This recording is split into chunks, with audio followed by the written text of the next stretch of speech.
Coming up on More Than Before. We're struggling right now. Keep your nose down. Keep doing what you got to do. Keep doing the right stuff. There's light at the end, man. But God's got this in hand. You're going to come out of this okay.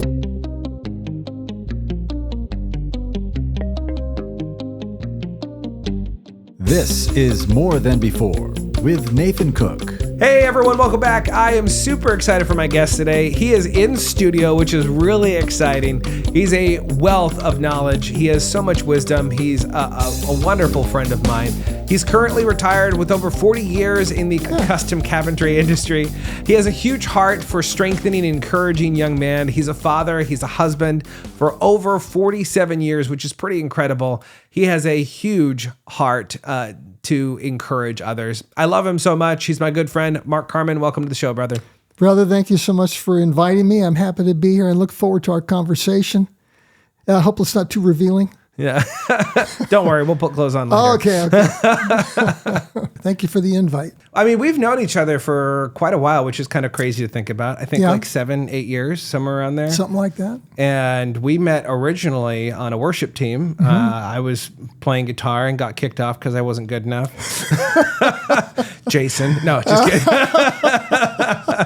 No, but one of the things I love is your passion for rhythm. I don't know. There's kind of a rhythm to you. There's a rhythm to your life, and I'm excited to dive into your story. I am curious. Before we go into the past, I know you're retired right now. Yes. You are doing things, so you're not dead. Mm-hmm. You are. Not yet. You are keeping busy. What are you doing nowadays? What are you occupying your time with? Well, like you talked about worship team. I'm still playing music. I'm getting to spend a lot more time these days, Nathan, with hanging out with these young guys you talked about, doing some mentoring, that kind of thing, being really more intentional with it. That's a word that popped into my head a few years back. I was sharing that with Jason, our friend, and it was just turning over the new year. It was like 3 or 4 years ago, and you know, when New Year's comes around, you have all your resolutions. I'm going to do this. I'm going to lose weight. I'm going to enter a strongman competition. I'm going to do all these. I didn't do that one. But the word that popped into my head was intentional. And so I started thinking about that more and more. And this was coming right on the beginning of my retirement time. So I had to reflect on what am I going to do in my retirement? What's that going to look like? And being more intentional with young men and it's been an interesting journey in that way, and because I keep meeting these young guys unintentionally. Yeah, they kind of just fall. They just kind of happen. Path. Yeah, but God puts them there, and so with that, then comes the intention. At that point, I figure, okay, Lord, you brought this guy along. There's a reason why this guy's introduced us beyond just talking about our dogs, or which we do. Yeah. But anyway, I find myself being more involved with that. I want to get more involved with volunteering, although I think we talked about my dislike of the word volunteering. Volunteering, yeah. It's because of other stuff. That's another whole conversation probably. But anyway, getting involved with my community, getting involved in Hillsborough, cleanup crews, whatever kind of things like that, with my other spare time. Yeah. But my bigger focus right now is on people, and especially young guys that are going through stuff. I find I have a heart for that. Guys that are going through a difficult time. Because of my life experiences, I think I have things to offer these guys. Just because of the stuff I've been through in my own life and what God has shown me and taught me through those things. Even though I was not being taught at the time, I didn't pick up the lesson when it was happening. I picked up the lesson 15 years after that, after banging my head against a wall a few more times, then the stuff stuck. But yeah. So yeah. Well, I mean, it's good. It's good to finally come around and learn the lesson eventually. Right. Some of us don't learn the lesson, and we see that repeated over and over and over again. Yes. Yeah. So I want to go back childhood. So I know you're the oldest of three. Yes. What kind of a child were you? Like who was Mark Carman growing up as a kid? I was I'm the oldest of three.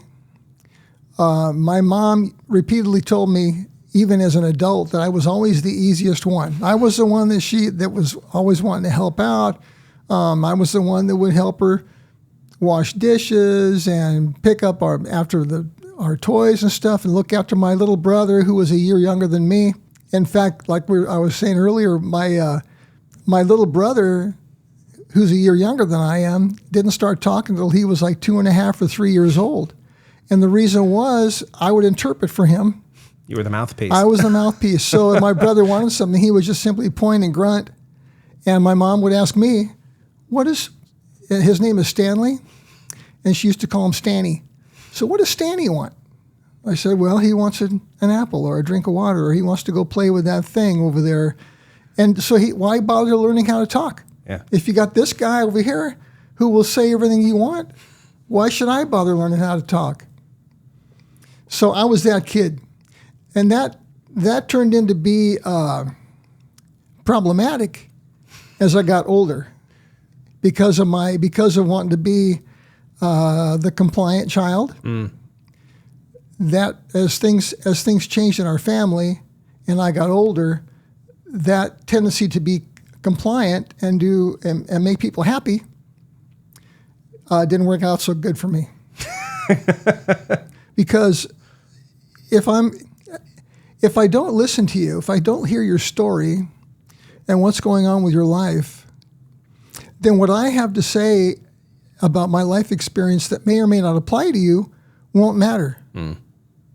If I can't hear, because any application, any kind of application in life, a message at church, advice from a friend, is only going to be applicable if the person is paying attention and listening, and I'm not going to have any credibility with that person if the other guy doesn't know that he's valued. And if I spend the whole time talking about me, how am I making you feel valued? Yeah. If I'm not listening to what you have to say and the things happening in your life, and I'm just telling you, here's what I would do, Nate. If I'm not listening to you, you're not going to feel value. If I'm not paying attention to you and giving you space, you're not going to feel value. Yeah. And I think a lot of us as kids growing up, we kind of experienced that with our families, and even with our peers, of where we just don't feel heard. People are constantly talking at us, and there's kind of this piece almost where I've found that there are many people who spend a lot of their time listening because they never felt like they were heard in their younger years of life. So you grew up in San Diego, California. What were some of the things that you got into as a kid when you were in San Diego? Living in San Diego, when I lived there, I was born in 1953, when the world was still in black and white. Growing up in San Diego at that time, it was not like it is now. It was just a beach town. And the area I lived in, there were a lot of orange groves, tomato fields, a lot of agriculture down there. And so as I grew up, the area developed more. It was one thing to grow up as a kid there and ride your bike for, you've heard stories about this. Mom would never check on us. She'd say, come back when the street lights come on. You've heard stories like this from guys my age forever. But that's what it was like. Yeah. We would go down and ride 4 or 5 miles, go take our bikes into the canyon and not come back until we got hungry. It was a whole different time back then. And then growing up at that time too, growing up in the 60s and 70s was a unique time to be a young person with all the things that were happening at the time. Vietnam was going on and the civil rights movement was going on, and JFK got shot and Martin Luther King got shot and Robert Kennedy got shot, and all these things were happening before I even got out of high school. Yeah. So all this stuff in Vietnam is going on. There's a lot of stuff going on that we were at that age oblivious to. When Neil Armstrong walked on the moon, I wanted to go out and ride my bike. My parents made me stay there and watch it. To me, it's like I can see this on science fiction theater. Yeah. Any day. Why am I? And it's not even a good picture. So things like that, growing up like that at that time, I didn't appreciate growing up the way I did until I was grown up. Looking back on it and looking back on the things I experienced, the nuclear family was not the same family that we have these days. Yeah. Growing up the way I did with the people I did in the area that I did, I had San Diego's a Navy town. So with that And also, it's a border town. Yeah. So with all those things, there was a real mix of cultures and races and nationalities. And so growing up in the area I did, even though it wasn't always easy, because the neighborhood I lived in, looking back on it, I didn't think of it at the time, was a scary neighborhood, sketchy a little bit. But growing up through that time, I think it gave me a very good appreciation of the differences in people. And my parents worked hard at that too, as far as respecting people individually, respecting people just because they're people, not looking down on somebody who was different than me, who didn't have what I have, and not being envious of people who had more than I had. You know, it was a different time to grow up. I love that aspect of your story because, you know, so many people who have gone through that, you don't hear, like you hear kind of the one-off stories of, you know, when I was a kid, this was happening, that was happening. It's really cool to actually get to be with people who have experienced, I mean, you've experienced a breadth of life, like a huge breadth. It's like, you know, when you think of JFK, when you think of Vietnam, when you think of all these different components that kind of go into one person's life, that's a lot of life and a lot of lessons that have kind of come out of your life. I'm curious. So let's say high school, like who were you in high school? Were you the bookworm? You started martial arts at one point, which we kind of have that affinity.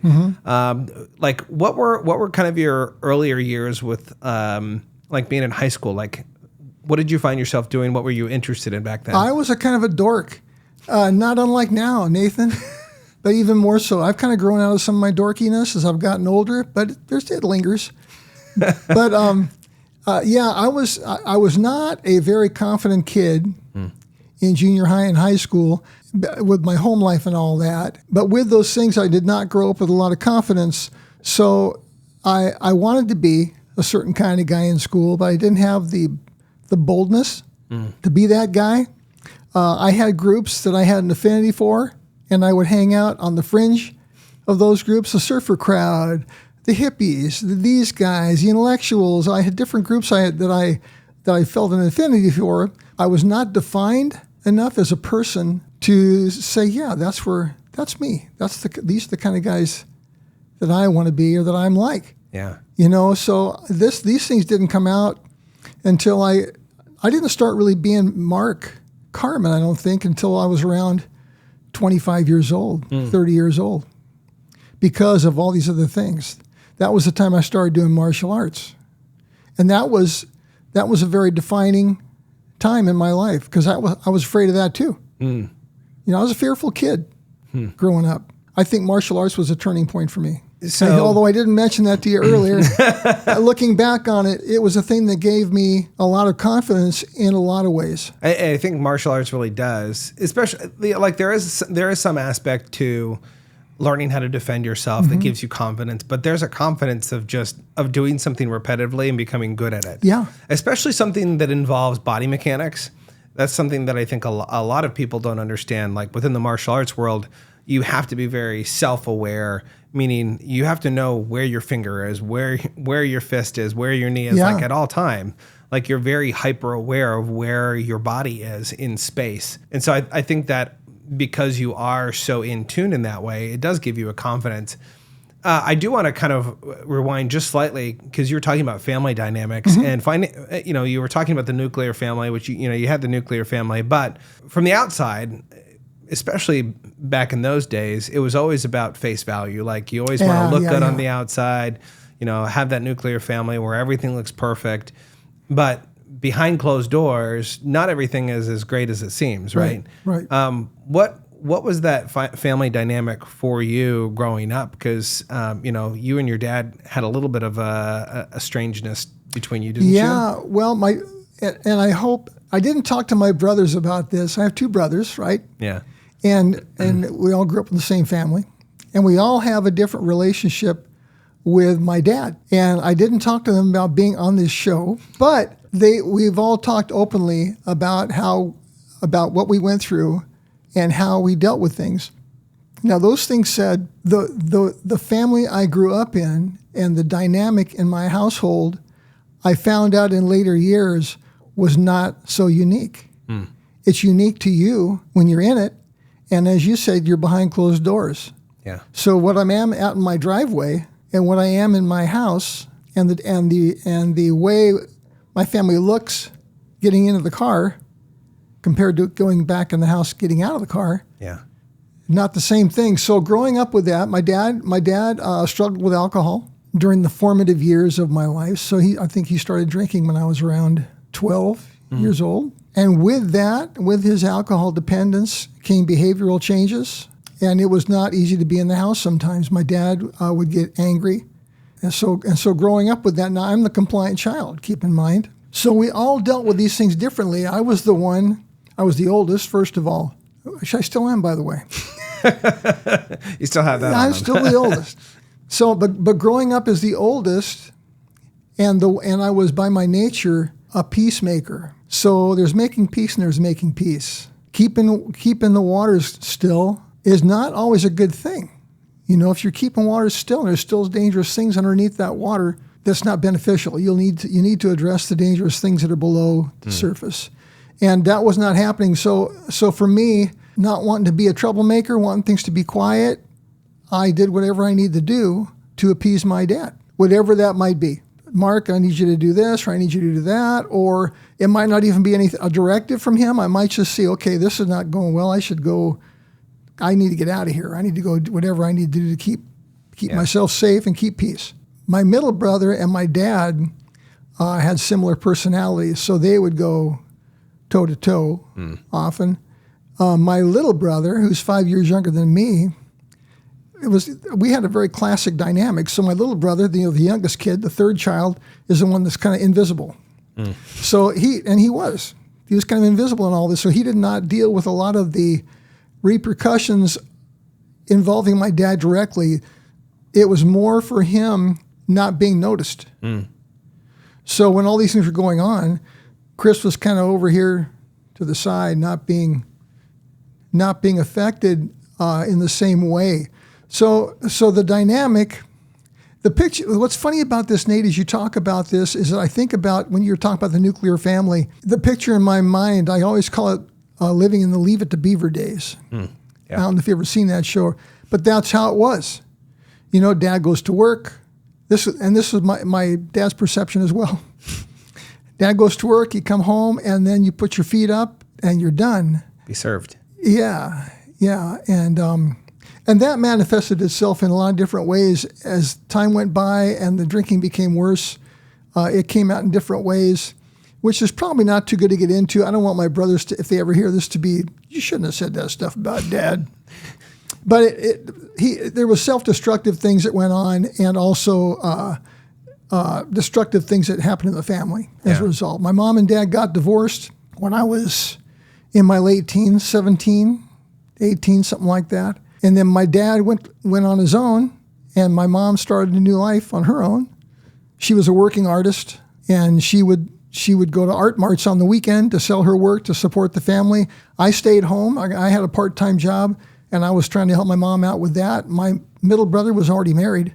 He got married pretty young. And then my little brother, of course, he's just over here on the side. And well, I think it gives a lot of context to your life and kind of what you experienced growing up, because I think truly early on in life we pick up a lot of baggage, right? Yeah. You know, our good friend Gunnar, which many of you guys have actually seen on the show, which is kind of this homage, which, by the way, you know, if you've watched that episode, we talk about the backyard. This is Mark. Mark has the backyard. Yes. So when we get to go over to his place and have a whiskey and have a cigar, like, Mark has been really intentional to create an environment for guys to come to kind of be themselves, to truly just show up and to be real, right? And I think that's really fascinating about your story, because we all have baggage. We all come to life with some kind of baggage.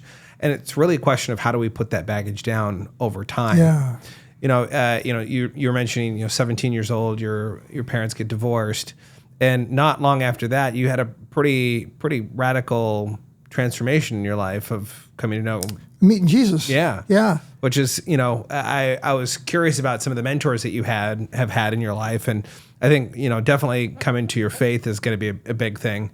But you also mentioned a mentor of yours, which I'm really curious about. He had taught you the difference between love and free love. Mr. Rodzinski. You had a conversation with him about the difference between love and free love, which is interesting to me because in that era, free love was a big thing. Yeah, that's why. Love is for everyone, and go out and have a good time. It was a great conversation, brother. I tell you, this why this guy stuck in my head. I only had this guy for one semester in 8th grade, I think. He was my.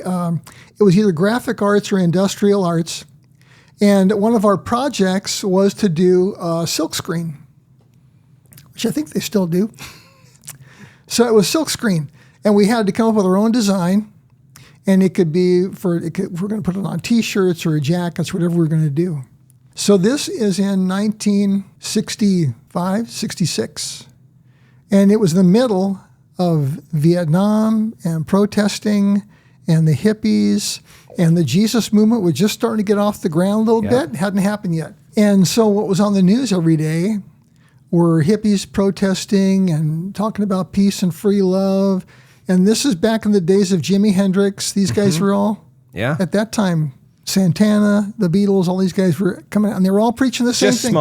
Just small little bands. Some of these little bands were out at that time. So at that time, I had a lot of admiration for the hippies, and with this whole thing about peace and free love and the peace symbol and all that stuff. Mm-hmm. So I designed this logo, this thing I wanted to do a silkscreen of, and I was going to put it on my mom had one of my dad's when he was younger, he was in the National Guard, Air National Guard, and he had a jacket, his military jacket, and I was going to use that because that was also a big thing, was to use military uniforms to put peace symbols on, the whole paradox of that. Like counter. Yeah. Intuitive. So with that, I presented my idea. Here I got this peace symbol with peace and free love. And he says, I don't think we should put that on your jacket. Do you know the difference between love and free love? No. So he proceeded to explain it to me. It's in 1965, 66, to a 13-year-old, right? My mom and my dad had never talked about it, and they didn't have any issue with me putting that on the jacket.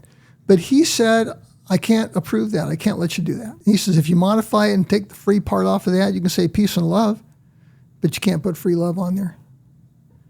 And I said, okay. And I understood why he did it. It didn't impact me at the time. It impacted me after I met Jesus in 1971, 1972, and all this was still happening. That was when the Jesus movement was in full swing. Mm-hmm. And the hippies were getting saved. And these were my idols, these hippies, By the way, I was only a hippie in here. I would never, going back to my timidity, I never had the boldness to actually step out and be a real hippie. Yeah. I didn't smoke dope, didn't do drugs, didn't sleep around, all the stuff that they were doing. I was too afraid to do it. I was invited to do it, but I was too afraid to do any of that stuff. And when I went to college, the same thing, too afraid. I think God did put that fear in me on purpose to save me from a life of torment. But anyway, so when I got saved, when I met Jesus in 1972, and I started to understand who Jesus was and the impact he was having on my mind, Mr. Rodzinski came back to my memory. I thought, oh yeah, I wonder if he was a believer, or if he was just a stand-up guy. That's one of those things you just take away. You never really understand the impact of it until maybe later on. Yeah. And then you said, that guy, that was a good dude right there. And that guy and my Taekwondo instructor spent the time to say the words to me, knowing me a little bit. They were both very intuitive men, and took the time to put the brakes on for a second, hit the pause button, and take me in tow. I am curious because I love the picture you kind of paint of, coloring in the lines. You could almost say like the majority of your life has been coloring in the lines, and most people that would look at you would go, oh, well, he's got it all together. Like things are good. When it comes to like Jesus, when it comes to realizing like, oh, like, you think of like the serial killers and like, oh yeah, they really need to repent and they need to find Jesus. Like, Well, Mark, like, you're pretty well off. Like, why do you need to know Jesus? Like, you seem like you're doing pretty well in life. Like, why? What was the point for you when you realized that you needed to have a relationship with Jesus versus, the massive crazy story of, you weren't like a druggie or a hippie that needed to be I was your a life. pretty good kid. Yeah. So why the need to have a relationship with this guy, Jesus? There was something missing for me, Nate, when I was in high school with all these different groups I wanted to be a part of. One of those groups was because Jesus movement was happening then too. And this is back in 67, 68. And kids were getting saved. And I wasn't having that. I was an atheist at the time. I thought an intellectual. And I used to hang around with those guys. I had some good buddies who were also atheists, proud atheists. And we would get in arguments and discussions with these new believer friends of ours, because these are friends that we've known for a long time. Yesterday you were like me. Now today you're talking about Jesus. So what's up with that? So we started talking about those things, and my friend Carl was a really sharp dude, and he ridiculed him. He outsmarted them. He put them down. All these things, and I admired that. So then we graduated. 1971, I graduated high school, and we all went our different ways. Carl's going to go to college over here, and I'm going to go to college over here, and we're all in the same area. Yeah. But we're in different campuses, so we don't have the day-to-day continuity we used to have. So the summertime comes and goes. We get into school, and we're on neighboring campuses. I'm going to school over on this campus. That was at San Diego State before it was a university. It was San Diego State College back then. So I'm going to that school. Carl's going to they called them junior colleges back then, but a community college. Yeah. And we would get together for lunch. Now, we had a mutual friend named Debbie who had always been a believer, but we liked her anyway. We let her be our friend. So with that, Carl and Debbie would come and join me for lunch. Well, I come to find out over the summer, Carl got saved. Uh-oh. Wah, wah, wah. So Carl and Debbie would come have lunch with me, and I'm holding out. Brother, I'm not going to go into that boat. So you might sink their boat and bring them back over. Yeah. So they come over to have lunch, and they would come over every day at lunchtime, and they would get their Bibles out, start reading their Bibles and talking back and forth. And Carl, with his intellect, started to apply studying the Bible in the same way he did everything else. So he dove deep into that. I'd sit there and do my homework while they were doing their Bible stuff over there on the side. And after about 6 months of that, I was walking home from one of our lunches. And of course, I'm listening to things they're saying while I'm doing my homework.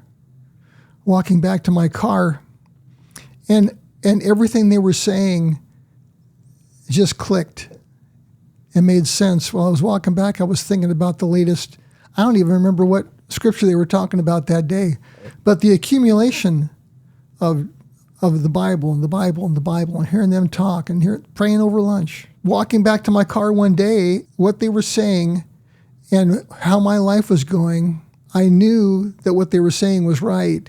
I could not explain it in a logical, rational way. I just knew that there was something in my life that was not right. I wasn't a bad guy, like you said. Yeah. I wasn't. Everyone would say you're a good guy. Yeah. What do you need God for? Yeah. You're not sinning. Yeah. But it made sense. And I just, in my own way, I just talked to Jesus right then on my way back to my car and accepted him into my heart. And there was no fireworks.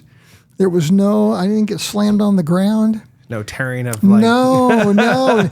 No scales fell from my eyes. I didn't stop being who I was. Yeah. The light turned green and you just get My life did not change drastically. In fact, for probably the first couple of years I was a believer, I really struggled.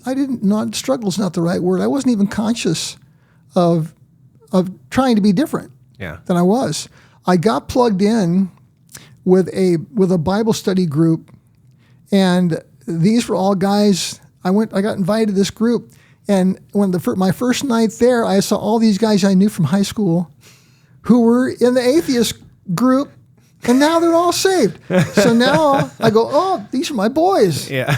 So we started hanging out, and the guy that led the group was an old man named Harley Cahill.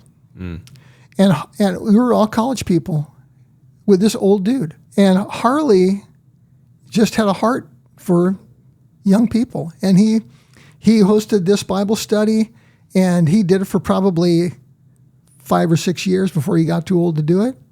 And it was the best foundation I could possibly have for getting my feet wet in the faith, was this guy. And these people, they were challenging. Yeah. These were all, they used to call them back in the days fundies, fundamentalists, and intellects. So they're arguing with Harley. Harley would say something, they'd argue back, and it was the best climate to grow up in, especially when you're first meeting the Lord and just getting to know somebody. What I really love about your story is the fact that there are so many people today that have different opinions on different things, whether that's political or spiritual differences. But there's a lot of people that we meet on a day-to-day basis nowadays where you can't be friends with someone who has a different belief than you. Yeah, you can't be in the same room with that person. And what I love is, we have this backyard thing that you put on once a month. And what I love about that is it's guys from all over the place. Some are believers, some aren't. Some have hard backgrounds, some have good backgrounds. Like, you're all over the place. Yeah. And yet you've created this space for people to come and to truly just exist. Community has been kind of a huge thing for you throughout your life. What is community done for you, and why do you intentionally create that wherever you go? Being in community for me is part of how God made me to be. It's part of my purpose. By my nature, you know me for a while, by my nature, I'm a pretty outgoing guy, and it's necessary for me to exercise my gifts in a community setting. By my nature, by my gifting, I'm an encourager, exhorter, helper. My wife has a gift of hospitality. I suffer through that with her. My wife, as you know, is a beautiful lady, and she's an introvert, which you would not know by when the guys come over and they all want to spend more time talking to her than me.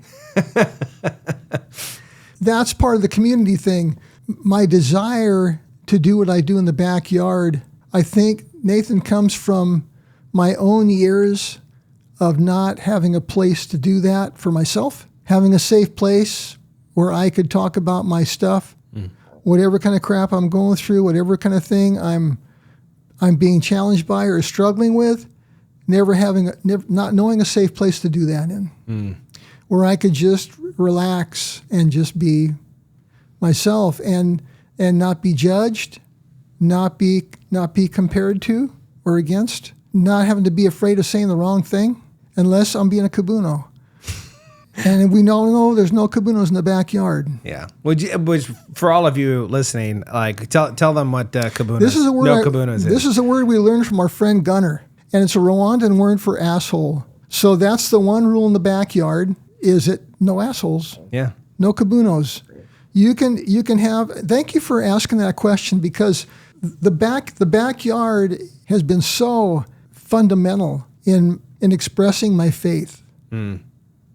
Does that make sense? Yeah, it does. The fact that this is the way I view people because of how I grew up, with the hardness too, but with that as well, because I believe the things we go through, the hard struggles we go through yesterday and way yesterday, are what make us who we are today. Right? We're all creatures of our environment and the way God made us. A combination of those two things. So the things we experience growing up are also forming our minds and our concepts of the world and our next door neighbor, all those things. Having a place where guys could come from all different backgrounds like that and just be. We've both been there nights when our friend Lamont, for example, who comes from Northeast Portland, just comes because there's so much demanded of him in his day-to-day life. He just comes to have a cigar and a drink, and sometimes he never says anything. He'll just sit there and be with the guys. We've had guys like that. Some nights they're very loquacious and want to talk about all the stuff and tell jokes. And other guys just sit over on the side over here by the fire pit and are just quiet. There's not a lot of places guys can do that. And it's crazy too, because when you think about this concept of the backyard that we're talking about, most people, okay, like you guys get together, you guys drink, and you guys have cigars, and that's okay, whatever.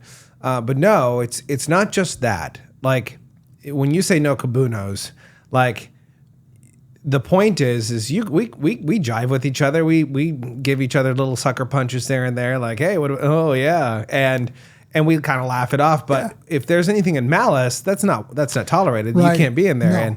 And it is a very well known law in the backyard. Like it's even written on a plaque at your house now, no kabunos.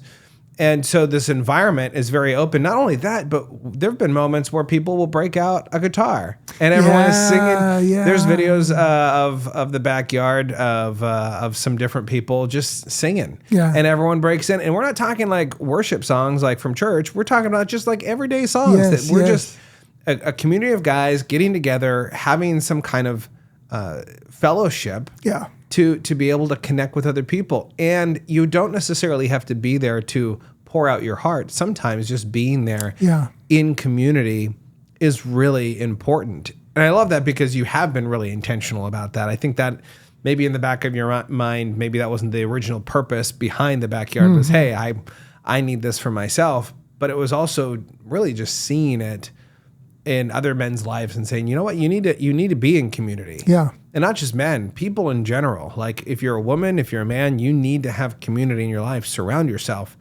And not just because we live in a virtual world, a digital world where it's so easy. Oh yeah, I saw Mark from across, the way. Mark lives an hour away from me. And yet we will still get coffee, we'll still hang out, we'll catch up with one another. And afterwards, it's so filling. Yes. You walk away just full of life when you get to hang out with Mark. And I think you guys experience that too when you guys are hanging out with people that you know, like, and trust in proximity. Now you've walked with Jesus for 50 years. Mm-hmm. You've been married almost as long, 47 years, which is quite amazing. Yeah. I'm curious for you, when you first got married, who were you in your marriage? I was such a child. And who are you today in comparison to that man? Because we really do find ourselves when we get married, and I've said it a million times, but I was selfish. I didn't realize how selfish I was when I first got married. But I'm curious, what were some of those things that you look back and go, man, this was who I am back then, and thank goodness my heart has changed. Thank goodness I'm not that same guy. It's a miracle that I'm still married because of me. When I first got married, and I don't know. I think a lot of guys think the same way. When I first got married, I was 23 when I got married. So in my mind, I'm thinking to myself, and so many things are going through my mind right now, Nathan. When I first got married, I assumed, because I'm getting married, I'll be a good husband. I'll know how to be a good husband. Because I'm getting married. Yeah, you get the title. Automatically, you just will be a good husband. Yesterday, I was living for me. Today, I'm going to live for my wife. Right? Yeah. That's a natural segue. It's an easy transition. No. So when I got married, the concept in my mind was, okay, great. And I'm going to get married. That first of all, there's going to be unlimited sex. So that's there on the table. Yeah. Right? Yeah. And for the first year, we lived in an apartment because we wanted to be carefree. My father-in-law wanted to help us get into a house. Let's go look for a house for you. No, we don't want to do that right now. We don't want to have to worry about house payments and mowing the lawn. And the apartments have a pool, and that's what we want to do. So for the first year, that was my life. And up until 6th year of marriage, there was a slowdown. There was a recession in California, and I was out of work for a while. I had some side work built up, and I told my boss, I was the foreman at the time of the shop I was at. I told my boss, well, Manny, I've got some side work. Let me take a voluntary layoff, and then when work picks back up, bring me back in. I've got some side work that can keep me going. Well, I got the side work done, and I found out a good thing about myself, Nathan, is I'm not a self-motivator. You've had some guys on the show that have companies, and let's just go do it. I wasn't like that. If the work came to me, I was happy to do it. Yeah. But to promote do it with myself, diligence, promote myself and go out and This is who I am. This is what, no. But if it came to me, great. And if the work wasn't there, I was content to sit around the house and maybe I'll go work out. I had a pull-up bar in the backyard. I'll go out and work out for a while, or I'll play with the kids, or I'm going to go out and lay out in the sun for a while. San Diego, after all, right? And all the time I'm doing this, I have no idea what it's doing to my wife. It's crushing her. I had no idea. Later on, as time went by, she came to me and she says, you know what? I don't think I love you anymore, and I really don't like you very much either. I don't know if I want to stay in this relationship. And I was shocked. This is how thick I was, right? You would put two and two together. No. I was in shock. And so I started to turn things around. And as a result of that, my job came back. I was able to go back to the shop again and get back to work again. And it took a couple of years for Melissa to develop confidence in me again and to feel close to me again. And I was okay with her taking as long as she needed to take, because I knew what I had done to put us in the situation we were in. 1 year, Nathan. Now we're in our house by now. We're making house payments. We got You're locked homeowners insurance. We got obligations. We're paying utility bills and stuff, So the year I was laid off, we made $7,000. Wow. In the whole year, and didn't lose our house. It was a miraculous thing. We had one day where we had no money. We had like $5 and we were out of food. And I'm thinking, well, we have not got enough food to go buy groceries. So that day, one of my neighbors down the street had a vegetable garden in his backyard, and he had a bumper crop, and he says, we can't eat all this. Can you guys use some vegetables? Well, yeah. Well, I mean, if we'll you take them got off your hands. I hate to see you throw them away. And then about an hour and a half later, another friend of ours had a neighbor who was moving and had a freezer full of meat, and said, I got to get rid of this meat because we're moving. Could you know anybody who can use some steaks and some hamburger and some this and that? Yeah, we can. I hate to see you throw it away. So we had groceries. Not long after that, I was able to go back to work again. But that's an example, looking back, that's an example of how the Lord sustained us and got us through some hard times. But those are the things, Nate, looking back on those things, these were seasons that grew us as believers and grew us as a couple. And these are the things, the difficulties I went through at that time. What's that scripture say in Romans about God causing all things to work for the good? Yeah. Even things like that. When you talk about my mentoring young men and my intentionality, those are the tools I use. Those are the examples I use for these young guys I talk to. Man, I'm down on work right now. We had to move in with my mother.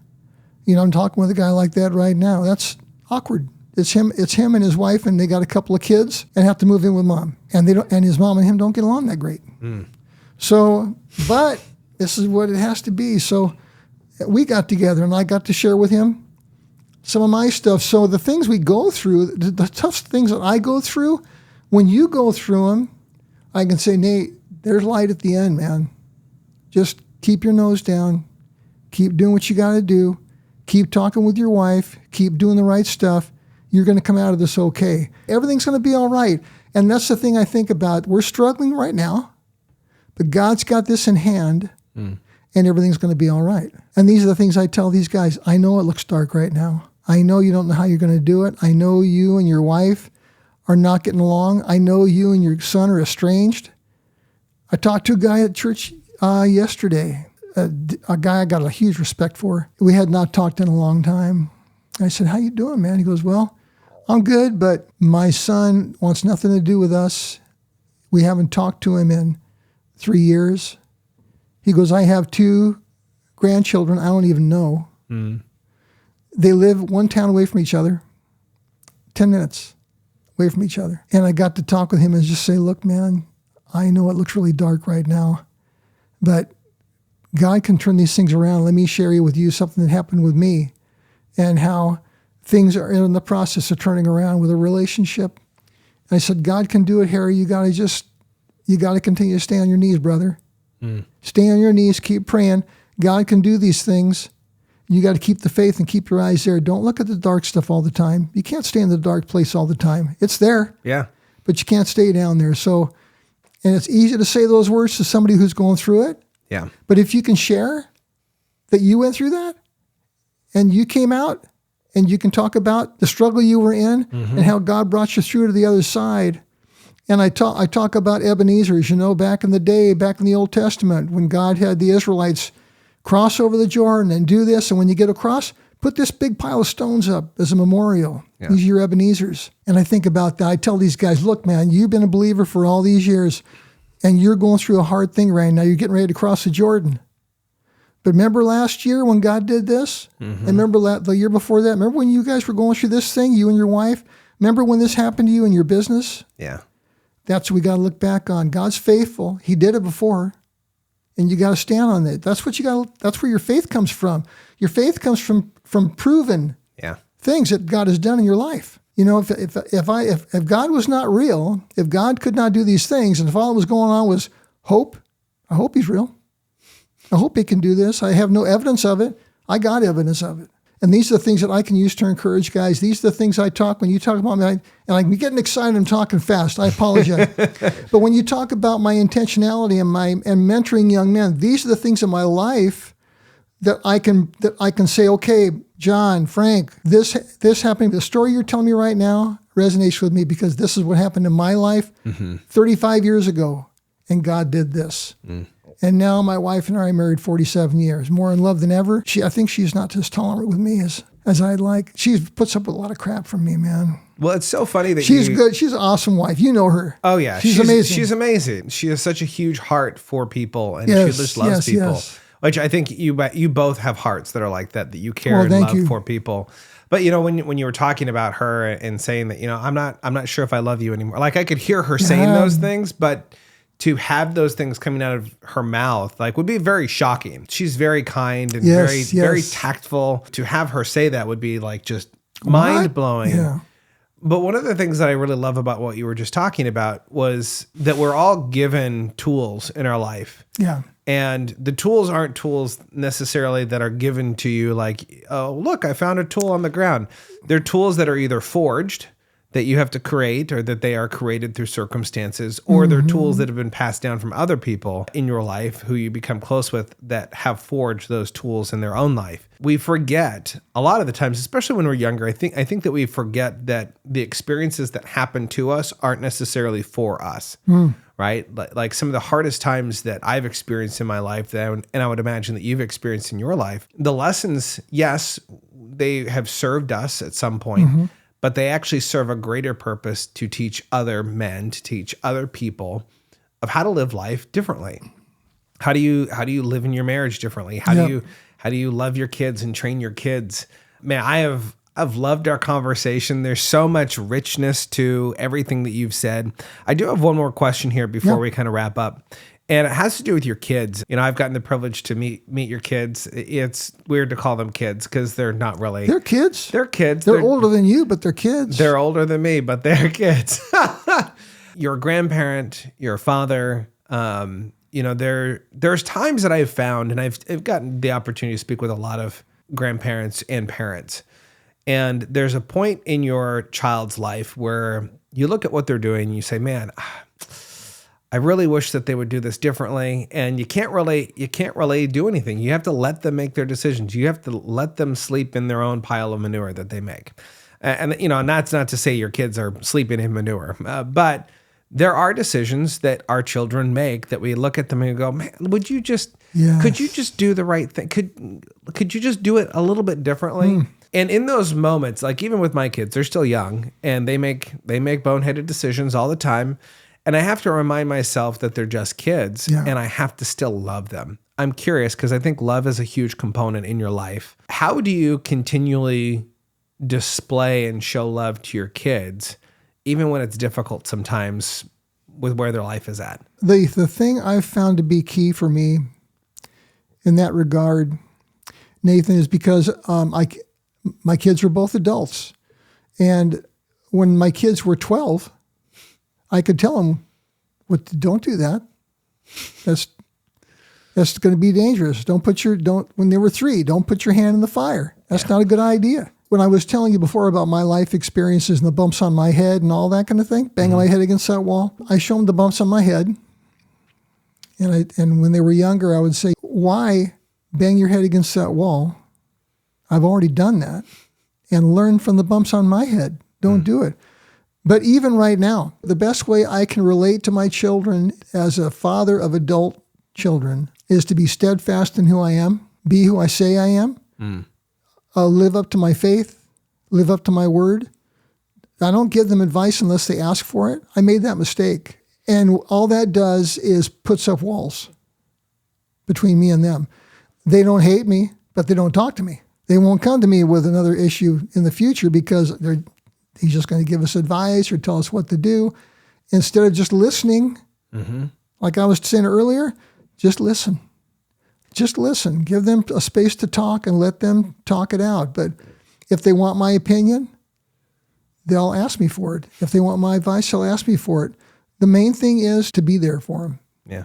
Unless they're doing something dangerous or illegal. I won't jump in, but they're both going through tough stuff right now. Yeah. Which is uncomfortable to be on the outside of. But they both know that Melissa and I are there, that we're available, that we love them, that we're praying for them, that we help out wherever we can help out. And we don't judge. I try not to judge too much. Do my best. I do my best not to judge. Yeah. But that's a lesson that was a long time learning. Nathan was not to give advice, not to call, not to make the first move in that regard and say, here's what you should do, son or daughter. In this situation, you're in here. Why are you doing it like that? Just do it this way. I told you that this is what was going to happen. Now see, here's that and bump. You didn't listen. There's that bump on your head now. So things like that, I think that's the main thing. That's the main thing, Nathan, is being myself, maintaining my integrity with them, being who I say I am, and being steadfast, being faithful, being steadfast. They know that I'm this same guy I was yesterday. They know that Pop says this. They both call me Papa. That he says this, and that's what he means. I know he's not going to jump into my stuff, but I also know if I call him up, he'll be there. So that's what I found to be really key for me in being a parent of older children. And I love the fact of just the idea of creating the space to allow your kids just to communicate. And as hard as it is to keep your mouth shut, to just be there. Yeah. I think a lot of times as parents, and I say this as a young parent, meaning I have kids that are young. I think a lot of parents... You're also young. Yeah. I have an old soul, from what I've been told. But to create that space where they can actually come in and communicate what's going on. Because I think as a parent, we always want to come up with the solution. We always want to fix the problem. We want to steer them in the right direction. We want to give them the life lesson right there and then. And at the end of the day, we have to remember as parents that it's not our job to change their heart. It's our job to facilitate an environment that God can change their heart. Yes. That God can change their behavior, that we can't. We want to influence the behavior as much as we can. But at the end of the day, God is the person that actually changed their heart. He's the actual catalyst in our kids' life. Yes. So I love that so much. I don't want to see them hurt. I don't want to see my kids going through hard times. I don't like to see them struggling unnecessarily. But reflecting on that as we're talking, you don't learn your lessons in life by somebody else shortcutting you through that lesson. The things I've learned the best are the things I had to learn the hard way. And that's a whole nother conversation for another time. You talked about tools and that kind of thing. That's a whole nother conversation. I've got some very strong analogies in my own life. Being a tool guy, being a tradesman, growing up in a family of tradesmen. It's a short story, but... So you actually grew up in a family of tradesmen then? Yeah, my dad was a tooling engineer for an aircraft corporation down in San Diego. Both of my brothers are tradesmen. My cousins are all tradesmen. So you have a heart for the trades then? I do. And I'm a tool guy. So I grew up learning how to use tools, and I learned cabinet making from the ground up when I worked in the cabinet shops. As I've grown older, this is something that came to my mind a few years back, Nathan, in regards to my dad. Because for the longest time, I hated my dad because of how he was acting, because of what he was doing to our family, because he was He was unrelational. When I have pictures in my mind of growing up when we were little kids, and all Christmas Day comes, and we're all on the floor with my mom opening our presents, and our dad sitting in his chair over in the corner, like watching everything. Distanced. Observing, not participating. Disconnected over here because he didn't know how to do it. This came to my mind a few years back, and I thought, because I reflect on these things a lot with people. What limits people? Why do they act the way they do? And a lot of things, I think my dad reacted a lot in anger and frustration. Frustration causes anger. And I think he lived a lot of his life in frustration because the best analogy I could learn from was that God has given us talents and abilities, a toolkit, so to speak, to get through our lives with. And we know how to use those tools. And not everybody has the same tools. So my dad, due to no fault of his own, grew up in the family he grew up in, which is also highly dysfunctional. He was not given or shown relational tools. So the best analogy I could think of was, as a cabinet guy, I've got the tools that I work with. Hammers and saws and chisels and things like that are not good for going in and doing electrical work or plumbing. You'll have a shocking experience. Yes. And you'll be frustrated. Yeah. So if I go into a situation and try and fix a leaky pipe with a hammer and a chisel, I could likely do more damage in the process. My intentions are good. Yeah. I'm taking the tools I have to go fix this thing, but the tools I have are not the right tools. So I'm doing damage to the situation, and I'm becoming frustrated because all of my attempts are not working. And the more I try, the more frustrated I get. And the more frustrated I get, the more angry I get. Or the more frustrated I get, the more I drink, or whatever the case might be. So as time went by, my feelings about my dad changed, and I started to have more empathy towards him. I think this is how God has taught me empathy throughout my life. My dad didn't wake up in the morning thinking, how can I screw my family over today? No one does. He didn't do that. But he didn't have the relational tools to be a good dad or a good husband. So much of his life was in frustration. And my heart just changed towards him. He and I didn't get together for when I was a young father. We became estranged. I didn't talk to him for like 8 or 9 years. My youngest brother maintained a good relationship with him. And he told me, Dad would like to come see you today. He lived in Washington. I lived in San Diego. He was on a trip down to see us. Dad would like to come see you today and talk about some stuff. I'm thinking, I've been doing Taekwondo for 3 or 4 years, and I'm going to beat the shit out of this guy. Forgive my language. But that was in my mind, and I was ready because I was always been afraid of my dad. And my brother said, and Dad wanted me to talk to you first because he's afraid to come to your house. I said, I'm thinking he should be afraid. And my dad gets there, and my dad came and knocked on the door, and I was ready to open the door and plant him. My dad came to the door, and he had been in a couple of car accidents since I last saw him, and the lifestyle he led has taken its toll on his body. So I opened the door, and here was this, looked like an 85-year-old man out there in my front porch, and everything just drained. All that anger drained out of me, and I couldn't do it, and we just sat out in the front yard and visited. He didn't want to come in the house because he was still afraid. So he said, let's just sit out here in the front where the neighbors can see us. So, where there's no weapons. And lots of witnesses. So we went out there and talked. But like I say, that was the beginning of my understanding about my dad, was that, and it gave me more insight into other people too, Nathan, in that everybody else is the same in that regard. You have tools that I don't have, and vice versa. And the things that God has enabled you to do, and the things he's put on your heart that are your passions and your strengths and all that, are not the same as mine. That's why the body of Christ is made up of so many components, because all of us have different things to bring to the body to contribute and benefit the body. Without each of us, the body's lacking. And it's the same thing with my dad, as I found out that he hasn't got those tools, and he hasn't got anybody else alongside of him can be complementary to him and have those tools to help him with.